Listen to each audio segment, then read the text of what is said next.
Selamat pagi kepada Bu Widya yang terhormat. Perkenalkan, nama saya Silviana dari kelas 11 IPA.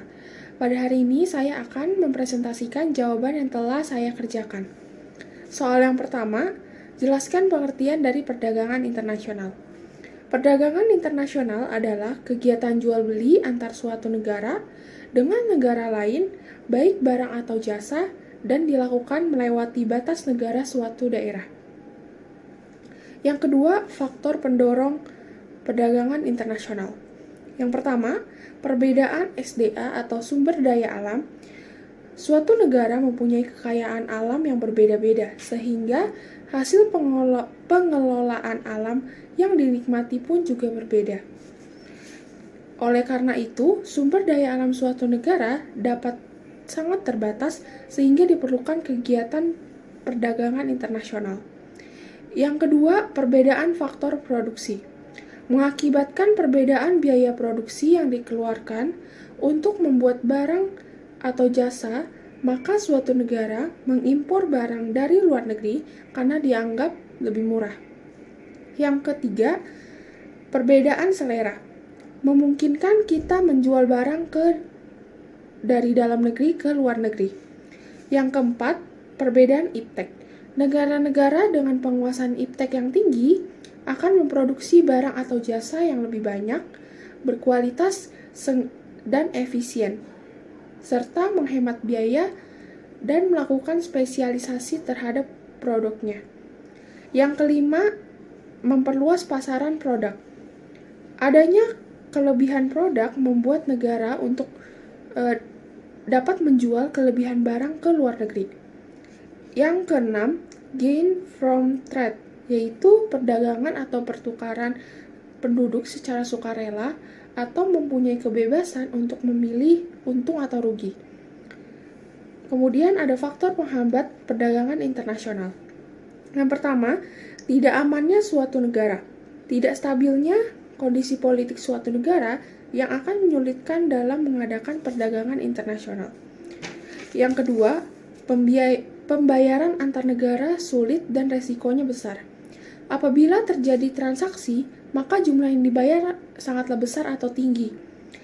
Jika dibayarkan secara tunai, akan merepotkan, maka digunakanlah LC atau Letter of Credit.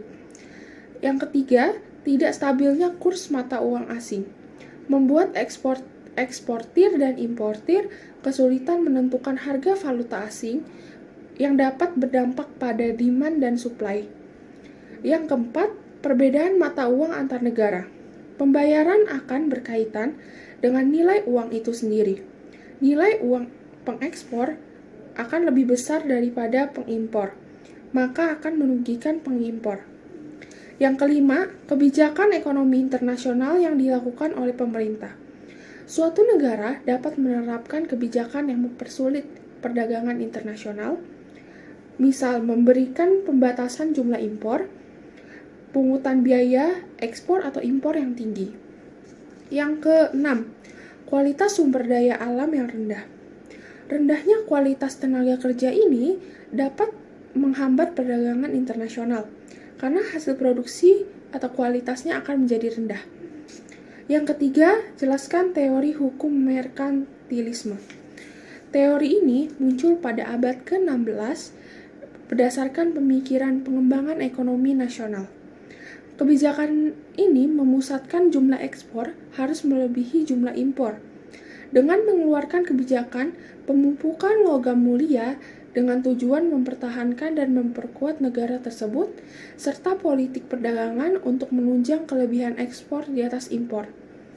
Yang keempat, pendapat saya mengenai perdagangan internasional di Indonesia dengan membaca artikel yang diberikan adalah Indonesia sudah mulai terlibat dalam WTO sejak tahun 1994 serta terbitnya UU 7 tahun 1994 tanggal 2 November tentang perjanjian pembentukan organisasi perdagangan dunia. Tentu Indonesia terlibat dalam WTO mempunyai tujuan yaitu mengarah agar perdagangan internasional menjadi lebih baik, juga dapat meningkatkan nilai ekonomi serta pertumbuhan dan peningkatan kesejahteraan bangsa. Perkembangan perdagangan internasional di Indonesia.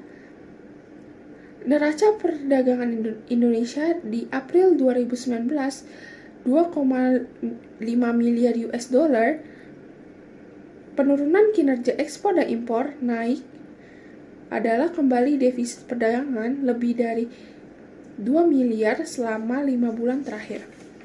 Indonesia juga mencatat defisit perdagangan yang besar mencapai 2,3 miliar dolar pada bulan Juli 2013.